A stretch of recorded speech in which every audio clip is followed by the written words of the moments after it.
성도 여러분 안녕하십니까? 주님의 사랑으로 함께합니다.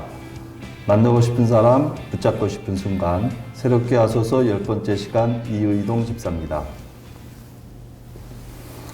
오늘은 하나님께 붙들려 믿음의 가문을 이루시고 하나님 주신 믿음을 지키려고 애쓰며 여기까지 오신 이장희 장로님을 모셨습니다. 장로님 안녕하십니까? 안녕하십니까? 장로님, 저희 성도들이 우리 장로님 익히 잘 알고 계시지만 이 자리에 오셨으니까 네. 장로님과 가족 소개 부탁드리겠습니다. 네. 저는 금년에 63세가 된 이장희이고 저희 가족은 저와 동갑내기인 시무권사 최애자 권사와 34살의 직장인인 이미진이 저의 큰딸이고 연년생으로 현재 한양대 로스쿨 3학년에 재학 중인 이강현이가 저의 아들입니다. 저와 최애자 권사는 86년 3월에 결혼하였고 금년에 35주년이 되었습니다. 저희 양가 모두 4남 3녀의 7남매를 둔 가족에서 저희들은 만났습니다. 저는 6번째고 최애자 권사는 5번째 자녀가 되겠습니다. 아, 네, 그러시군요. 네. 장로님 은혜로운 가문 구원사가 네. 장로님께서 믿음을 갖게 된 계기로 네. 마음에 감사히 여기고 계시다는데 네. 그 가족 구원사 들려주시면 어떠시겠습니까? 예. 네, 저희 가족은 대대로 아주 유교적인 관습에 젖어 살던 그런 종갓집이었습니다. 저희 가족이 예수를 믿는다는 것은 상상할 수도 없었던 그런 가족의 여건이었는데 1988년 봄에 그 당시 65세이셨던 아버님이 몸에 이상 반응이 있으셔서 병원에 진료를 받는 과정에서 폐암 선고를 받으셨습니다. 이것이 우리들한테는 아주 TV 드라마에서나 볼 수 있는 청천 하늘의 날벼락 같은 그런 소식이었는데 그 당시에 서울대 병원에서 폐암 4기라는 이제 진단 결과를 받으시고 저희 가족 모두가 아주 낭망하던 차에 주변에 있는 분들이 이런 경우에는 하나님의 능력을 구하는 것밖에는 다른 길이 없다. 이렇게 이야기들을 많이 해주셨고 저희 7남매 중에 둘째 누님이 아주 오랜 동안 불교 신자로서 보살의 칭호까지 이렇게 받으시던 그런 분이 신의의 적극적인 전도에 의해서 가장 먼저 우리 가족 중에 예수 믿게 되셨습니다. 네. 그 뒤로 부모님을 모시고 사시던 우리 큰형님 4분이 또 주변 분들의 권유에 의해서 예수 영접하는 그런 계기가 마련이 되었고 그로 인해서 우리 이제 환병 중이신 아버님도 교회에 나가시기 시작을 하셨는데 그때 나가셨던 교회가 바로 고훈 목사님이 심호하시는 안산제일교회입니다. 그 뒤로 포천에 있는 할렐루야 기도원에도 나가셔서 한 3개월 정도를 이 기도원에서 신유 은사를 기대하면서 이렇게 생활하시는 과정에 그런 과정 중에 우리 가족들 모두가 차례대로 예수님을 영접하는 그런 계기가 된 것이 우리 가족이 모두가 다 예수 믿는 그런 가족이 되었습니다. 7남매 가족이 이렇게 아버님의 환병을 통해서 예수님을 영접하게 된다는 것이 결코 쉬운 일이 아닌데 우리 형제들은 그거에 대한 반감이 크게 없었던 것 같습니다.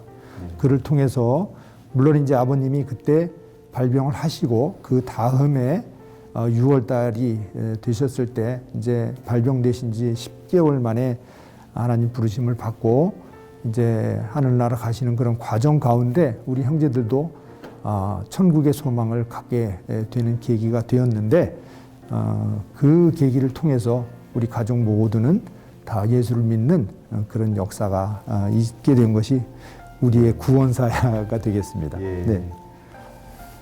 그리고 장로님은 그 대기업에서 30년간 근무를 쭉 해오셨고, 네. 최근에는 이제 중소기업에서도 여전히 활발히 활동하고 계시는데, 네.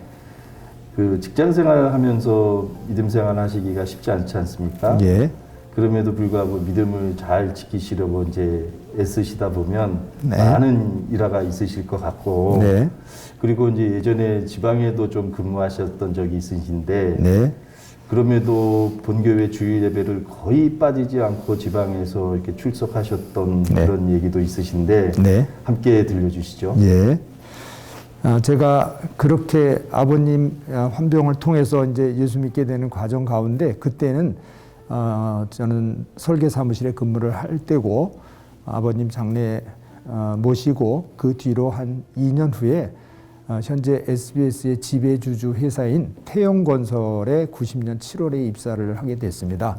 경력 사원으로 저는 그때 최연소 과장으로 그 회사에 이제 특채로 이렇게 회사를 옮기게 되었고 그곳에서 이제 직장 생활을 시작하게 되었는데 태영건설에서는 초기에 직장 신우회 결성도 되어 있어서 직장 신우회를 통해서 매월 원래 예배를 드리고 그리고 매주 목요일에는 함께 모여서 성경 공부도 같이 이렇게 진행하는 그런 이제 그 모임도 있었습니다. 그런 분위기이지만은 건설회사 특성상 온전한 믿음 생활을 한다는 것이 굉장히 어렵습니다. 그때만 해도 지금도 그렇지만 건설회사는 주일날도 그 일을 합니다. 현장의 일은 계속해서 하게 되어 있기 때문에 온전한 주일 성수를 한다는 것이 건설회사에서는 현실적으로 불가능합니다. 근데 저는 보직 자체가 본사에서 본사 업무를 많이 할 수밖에 없는 이제 그런 업무를 맡았고 저의 영역이 그러다 보니까 자연스럽게 주일 성수를 하는 데는 큰 어려운 점은 없었습니다. 그러나 건설회사 특성상 술 문화에 굉장히 익숙할 수밖에 없습니다. 그것을 피하는 길이 참 어려운 길인데 저한테는 체질적으로 우리 가족이 이렇게 술을 분해할 수 있는 그런 체질이 아니어서 술이 받지를 않습니다. 그래서 그것 때문에도 좀 피할 수 있는 길도 있었지만 직장의 분위기라는 것이 또 있고 저의 위치도 중견 간부 또 그러면서 계속 승진을 하고 이런 과정에서 그 술을 못하게 된다는 것 때문에 굉장히 어려운 점이 많이 있었습니다. 한 번은 새로 오신 그 사장님이 연회를 베푸는 과정 가운데 참석을 해서 소위 그 폭탄주라는 것을 이제 돌아가면서 마셔야 되는데 참 난관이 있었습니다. 그 폭탄주를 저는 도저히 마실 수 있는 환경도 안 됐고 그래서 제가 한 잔에 10만 원에 폭탄주를 대신 마셔줄 백기사를 이렇게 고용해서 그날 제가 한 30만 원 정도를 이렇게 지출을 할 수밖에 없는 그런 일화도 있었는데 그렇듯 참 직장 내에서 이 술 문화를 이겨나간다는 것이 참 쉽지 않았고 제가 맡았던 일들 중에는 또 공무원을 상대로 하는 그런 이제 인허가 관련된 뭐 로비 활동 이런 것들도 많이 했어야 되기 때문에 그런 기회들이 올 때마다 참 어려운 점이 많이 있었습니다. 그래서 그때마다 또 하나님께서는 저한테 이렇게 피해갈 길도 방법도 다 주셨기 때문에 그것을 잘 극복하고 넘어설 수 있지 않았을까. 예, 그러면서 또 그 회사에서 저도 또 상무라는 직급의 임원으로까지 이렇게 근무할 수 있는 여건이 이제 마련이 되었는데 제가 2012년 8월에 이제 지금의 통합 창원시인 마산 회원구에 태영건설에서 큰 프로젝트를 진행하는 사업이 있었습니다. 옛날에 마산의 그 한일합성 공장터를 아파트 단지로 개발하는 그런 프로젝트였는데 경남 지방에서 가장 높은 아파트 55층짜리를 건설하는 그 프로젝트의 주재 임원으로 제가 내려가서 근무를 하게 되다 보니 이제 창원이라는 곳이 워낙 이곳에서 멀리 떨어져 있고 매주 올라온다는 것이 현실적으로 좀 어려웠습니다. 그렇지만 또 하나님께서 저에게 그 내려갔던 해부터 그 다음에까지 1년에 52주를 단 한 주도 빼놓지 않고 본교회 예배 드릴 수 있는 그런 여건을 또 만들어 주셨고 또 그때마다 이렇게 올라와서 저는 이제 본교회 예배를 드릴 수가 있었고 그러다 보니 우리 성도님들이 저 사람이 과연 지방에 내려가 있는 사람이 맞는가? 이런 생각을 하시는 분들도 계셨습니다. 근데 그렇게 슬기롭게 잘 대응할 수 있는 그런 여건이 되었고 2014년에 저희가 이제 창원에 아주 큰 프로젝트를 또 태영건설에서 수행을 하게 되었을 때 그 특수목적 법인으로 저는 이제 자리를 옮겨서 그곳에서 이제 일을 하게 되었고 그 사업을 위해서 열심히 이렇게 노력하는 가운데 그 사업은 이제 새로운 그 군부대를 지방 함안이라는 곳으로 옮겨서 건립을 해주고 그 군부대 터를 개발하는 또 대형 개발 사업입니다.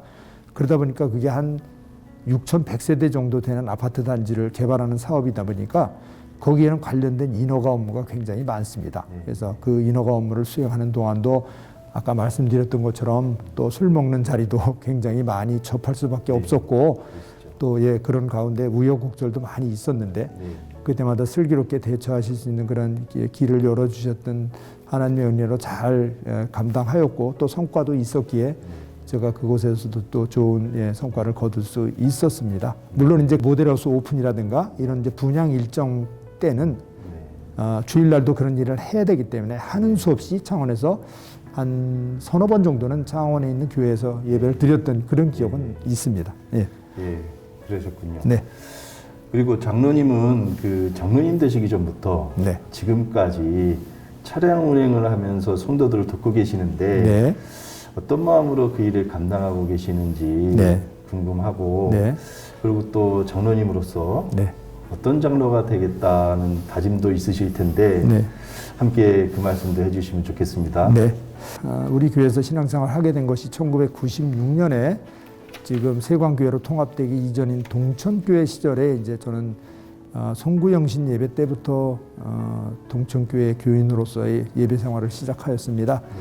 그때는 동천교회도 그렇게 규모가 큰 교회가 아니었었고 월드프라자 7층, 8층에 우리 교회가 이제 개척교회 수준을 조금 넘어서서 중견교회로 이렇게 발돋움하는 그런 과정이었었죠.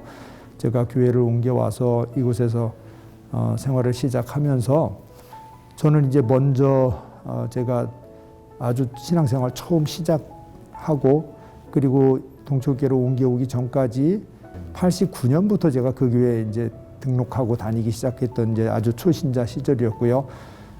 그때부터 저는 이제 얼마 되지 않아서 저한테 운전할 수 있는 달란트는 있었기 때문에 제가 이제 운전 봉사를 그곳에서도 했었습니다. 작은 교회였지만 그러다가 동천교회로 옮겨와서 마땅히 제가 봉사할 그런 여건 이런 것들도 자원한 게 없었고 그 당시에 부목사님 혼자서 굉장히 이렇게 좀 시간적으로도 좀 어렵고 한 이제 애로점이 많으신 것 같아서 제가 차량 봉사는 할 수 있겠다 하는 자원을 했습니다.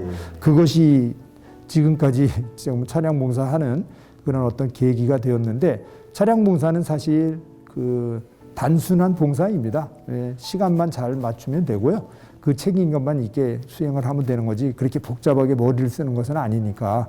그렇지만 그 차량 봉사가 사실은 남들이 잘 나서지는 않는 그런 봉사일 수는 있습니다. 왜 그러냐면 시간 제약을 많이 받아야 되고 또 주일마다 어떤 사정이 있을 수 있는데 그 사정을 다 또 물리치고 오직 그 일을 이렇게 열심히 해야 된다는 그런 책임감들이 있기 때문에 많은 성도들이 사실은 잘 꺼리는 그런 봉사가 되는데 그래서 저는 또 제가 가진 달란트가 그렇다 그러면 남들은 꺼리지만 제가 이렇게 힘 닿는 대로 할 수 있는 그런 일이라서 좀 그 일을 지금도 이렇게 도와서 하는 것이고요.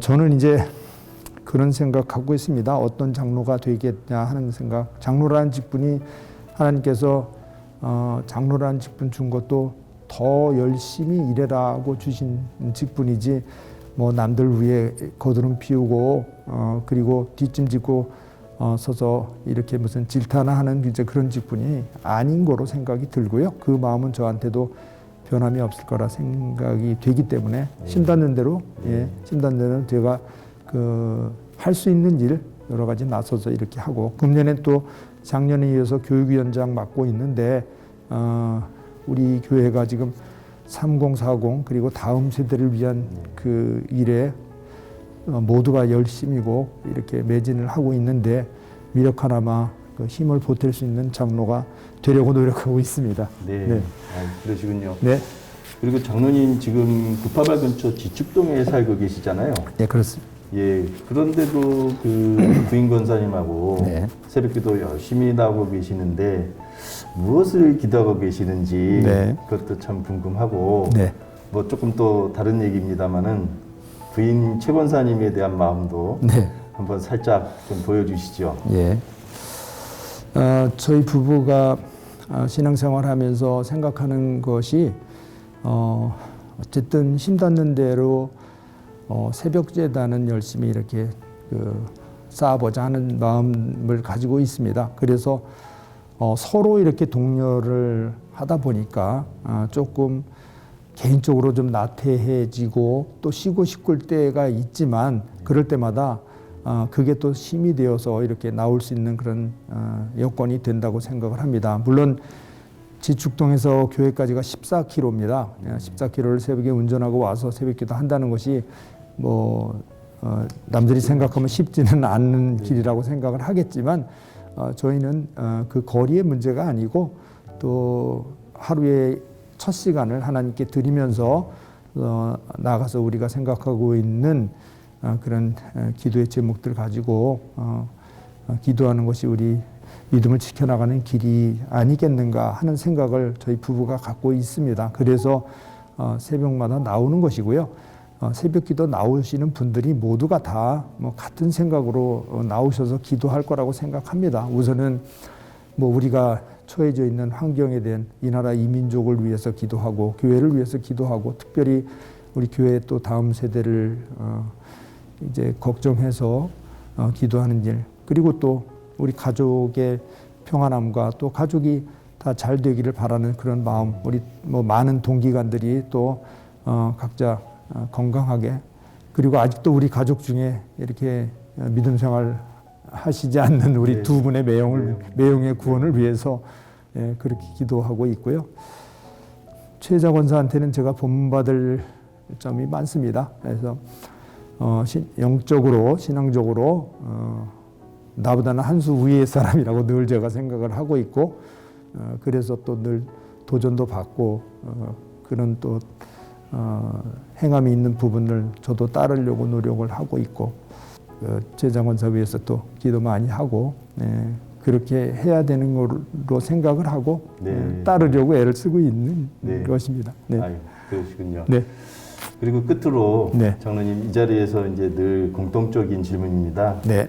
장로님께서 늘 마음에 네. 품고 계시는 이제 성경 말씀과 네.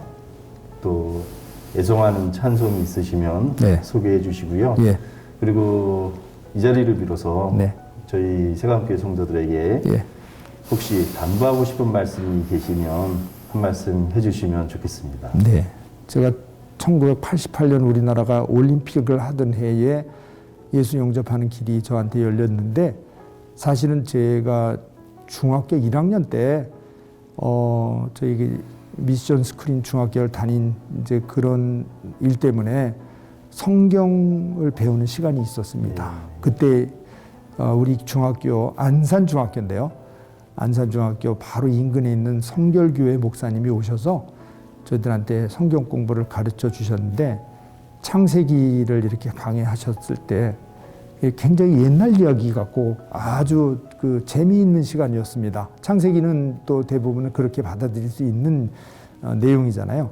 이제 그런 속에서 그때 우리 그 목사님께서 이런 얘기를 해주셨어요. 성경의 한 권 전체를 이렇게 요약을 하면 요한복음 3장 16절이 바로 그 말씀이다. 그래서 하나님이 세상을 이처럼 사랑하사 이는 그를 믿는 자마다 멸망치 않고 영생을 얻으려 함이리라 하고 가르쳐 주신 그 말씀이 제가 예수 전혀 믿지 않던 그런 시간들에서도 잊혀지지 않은 성경 구절이었습니다. 네. 그래서 제 개인적으로는 그 성경 말씀을 늘 마음에 품고 있고요.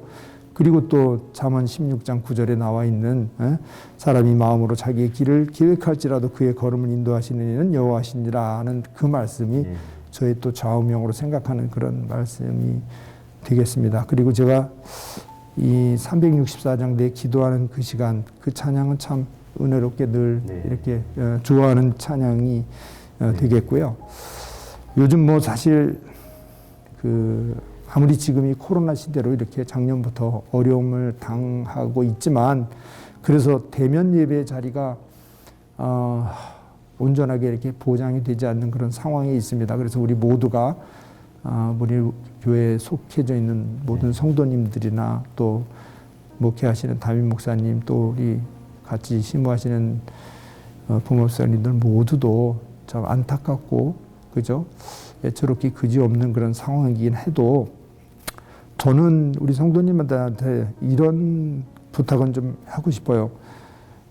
예배 자리로 나오는 것을 정말 그 내 생활의 최선의 목표라고 그리고 삶의 최우선 순위라고 이렇게 생각을 하고 신앙생활 했으면 어떨까 하는 생각. 그러면 뭐 물론 여건은 성전이 다 찰 수 없는 여건이죠. 지금은 20%. 그래서 우리 교회가 한 100명 정도만 이렇게 예배 자리로 나올 수 있는 환경이긴 해도 우리가 마음은 그렇게 좀 먹고 신앙생활 해야 되지 않을까 하는 생각을 가지고 있습니다. 네. 네. 장로님 오늘 말씀 감사합니다. 네. 네. 감사합니다. 네. 오늘 장로님과 말씀을 나누면서 이런 장로님이 가지고 계신 그런 마음을 저희가 함께 가질 수 있다면 저희가 어디에서나 세상에서든지 어디에서나 저희가 부끄럽지 않은 신앙인으로 살아갈 수 있지 않겠는가 하는 생각을 하게 됩니다. 성도 여러분 어떠셨습니까? 성도 여러분의 많은 참여와 시청 부탁드리겠습니다. 감사합니다.